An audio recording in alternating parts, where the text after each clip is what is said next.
When it comes to depression, there are many things that can cause someone to become depressed or develop depression.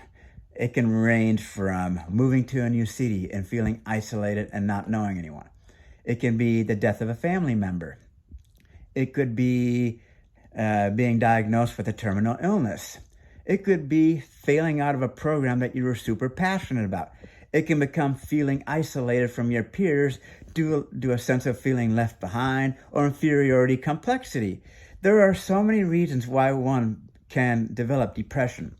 Now, I will get comments like this on occasion, not too often, but I'll get something along the lines like this. There are people who are in countries like Africa who are starving, who don't even have clothes to put on, who may not even have a place to live. And you've got shelter, you've got food, you've got yourself a job. You shouldn't be depressed. Now, I want to point out something that I kind of wish was used more in today's psychology. It's Maslow's hierarchy of needs. And I don't know if it's really used often these days, but I do find it interesting that you have 5 different levels. I'm sure there's been modifications to this hierarchy, but I'm going to point out these levels and I'll kind of walk through each one. And it's kind of point out some of the flaws I see and kind of some of people's way of thinking as far as depression goes. Okay, so I'm going to come over here. And you see the triangle there. So the very first level is physiological needs: breathing, food, water, shelter, clothing, and sleep. And then the next one, well, I'll kind of just go step by step. So, of course, we all need those basic physiological needs to survive. Now, it does seem like that some people will assume, well, the cure for depression is having those physiological needs met. Now, that's not the truth, because that is not the truth by any means, because you have people out there who are poor who get depressed. You have people out there who are rich who get depressed. You have people out there who have families who get depressed, and you have lonely people out there who get depressed. Now, the next one I'm going to point out is safety and security, health, employment, property, family, and social ability. Okay, 2 keywords stick out in that one. Social ability. If you're on a spectrum, then you have challenges with social interaction, interpreting facial cues, nonverbal body cues, knowing how to engage in small talk, or understanding sarcasm, or even knowing how to be humorous, or people understanding your humor. The other one is employment. Now, of course, a lot of people will argue that any job is better than no job.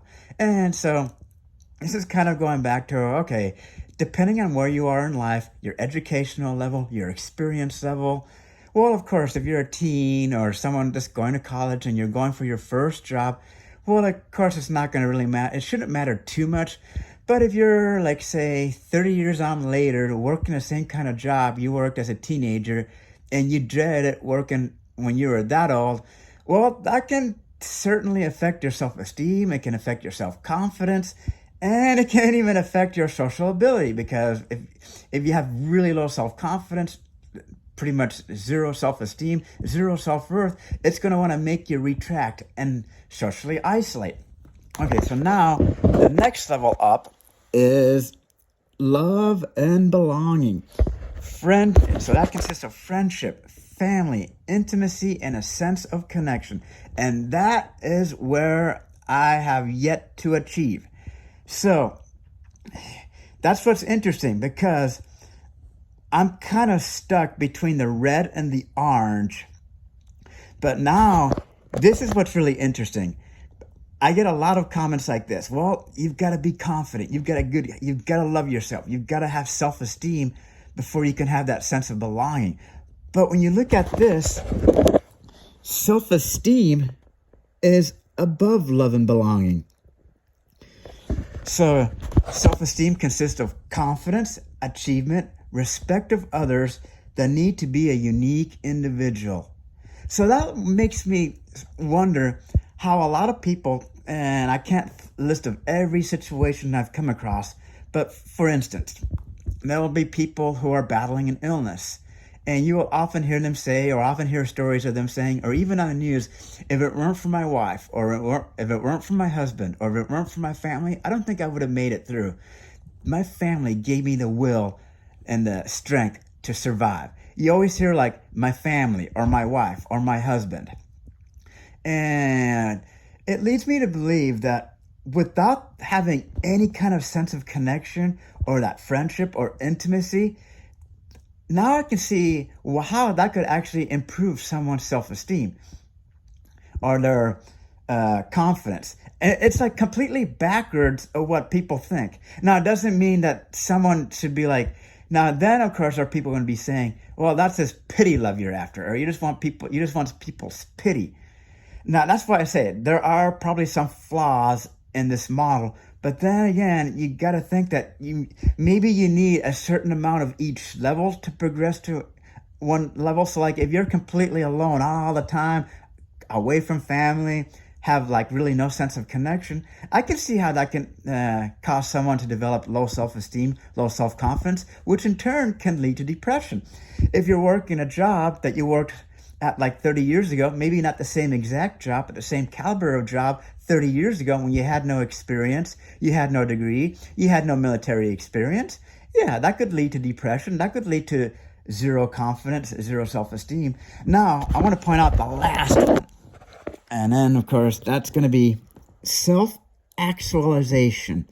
So that is morality, creativity, spontaneity, acceptance, experience, purpose, meaning, and inner potential. Now, oftentimes it seems like these days you've got to meet the self-esteem and self-actualization part before you can achieve love and belonging. Now, feel free to leave down in the comments what you guys think of this model and what are some of its potential flaws. But it does seem like, at least in today's society, you've got to fulfill self-esteem first, then you can realize your self-actualization, then you can go to love and belonging. And of course, we've all got our physiological needs met for the most part.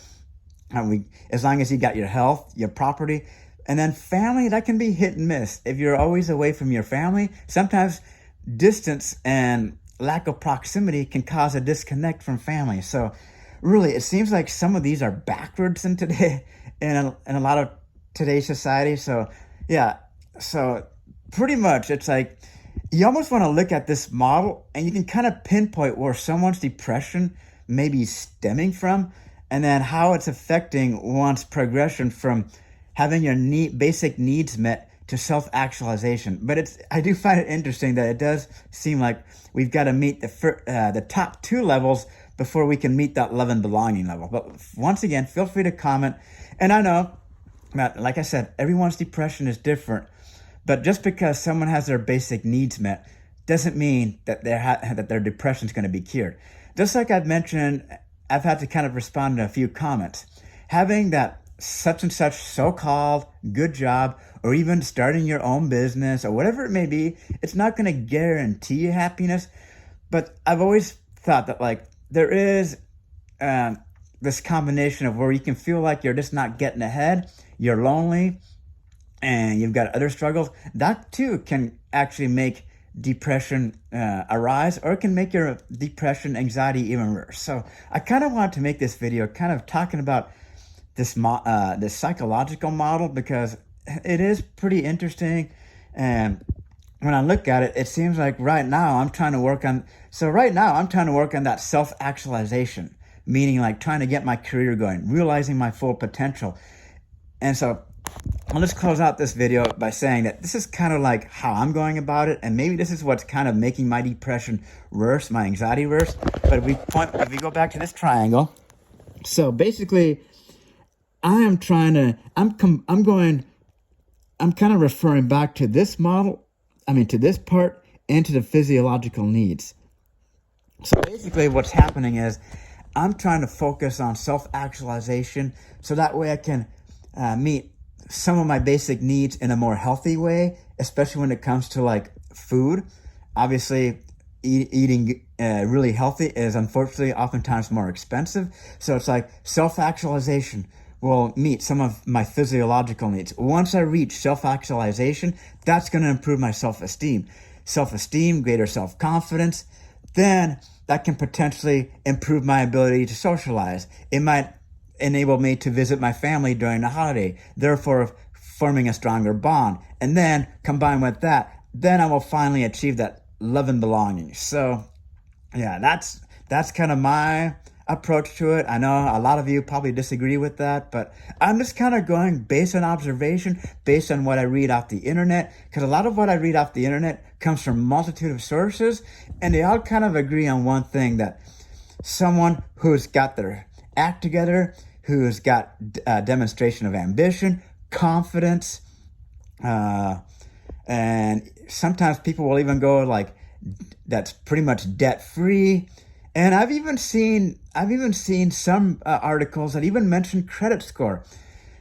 So yeah, I mean, unfortunately, that's just the way it is. You've got to meet conditions. It's as much as it sucks, but we do live. Some may think we live in a conditional society, that in order to feel accepted, to have a sense of belonging, to feel loved, we've got to meet a certain amount of conditions. And I know that sounds pretty materialistic, but is it the truth? Is it not? I don't know. Let me know what you guys think, because I would love to hear some of your comments. But once again, depression is not a one-size-fits-all solution to treating it nor curing it. But it would be nice if they would one day find a cure for depression, anxiety, and other mental illness. But I think that day is a very long days away. So I hope you guys are doing well. Take care, everyone. And also, one last thing. Let me know what you guys think about the name change of my channel name. Do you guys like Donnelly's Journal, or should I revert back to Defying Odds Donnelly? Let me know what you guys think, and I'll kind of think about it, if I should keep my current name or if I should revert back to Defying Odds Donnelly. All right, that's it. Hope you guys are having a good Sunday or Monday, wherever you guys are at. All right, till next time. Peace.